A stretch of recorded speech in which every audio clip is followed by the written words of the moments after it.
I think Donald Trump is trying to give up on winning this election, y'all. I think he's done the math, and he realized he lost by 3 million in the popular vote the first election. He lost by 8 million in the second election.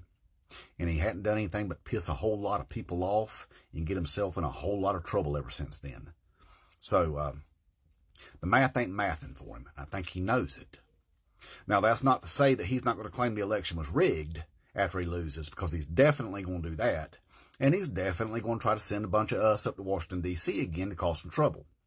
But we're not going to do that, are we, Patriots? Because Dark Brandon's in charge of the military. And that would just be stupid.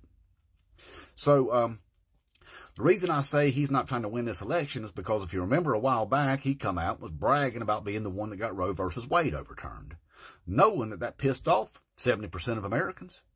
That definitely didn't grow any votes for him, did it? Well, over the weekend, he gets out there and he makes fun of people with a speech impediment, making fun of people with disabilities once again. Now, I know he was talking about Joe Biden, but guess what, Patriots? Joe Biden ain't the only person in this country that suffers from a speech impediment.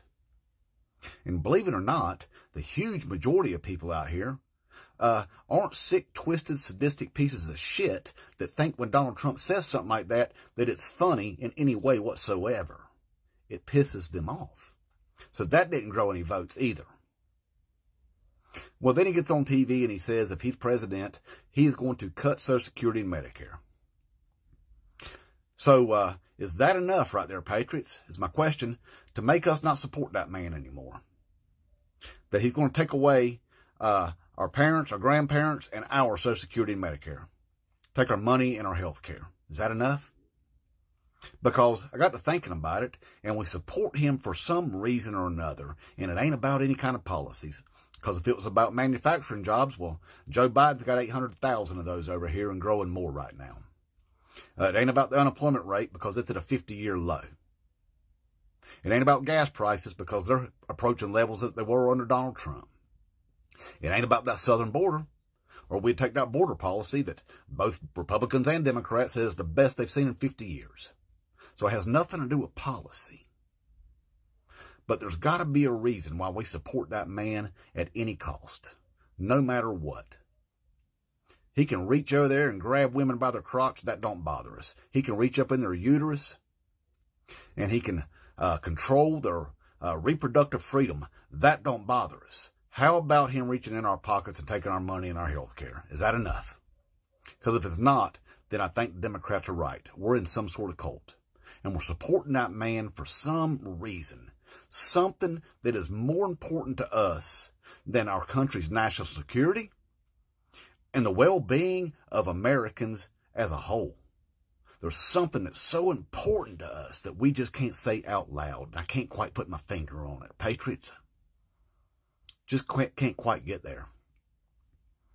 Now, could it be that way back in 2016, whenever he got up on that stage and he said, we're done with political correctness, that everybody heard that dog whistle loud and clear? They knew exactly what that meant. Him saying that meant, hey, all that bigotry and hatred you got stored up in there that you haven't been able to spew on people for all these years, I'm giving you the green light.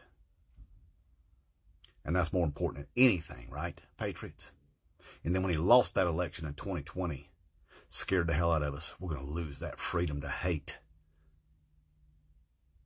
So we're doing anything we can to get him back in the White House. The country be damned, right? Because after this election, the Republican Party is dead. And I think we know that. That means no representation for bigotry and hatred. And Donald Trump damn sure ain't winning this election. And he damn sure ain't pulling off no coup. Inmate Trump 2024.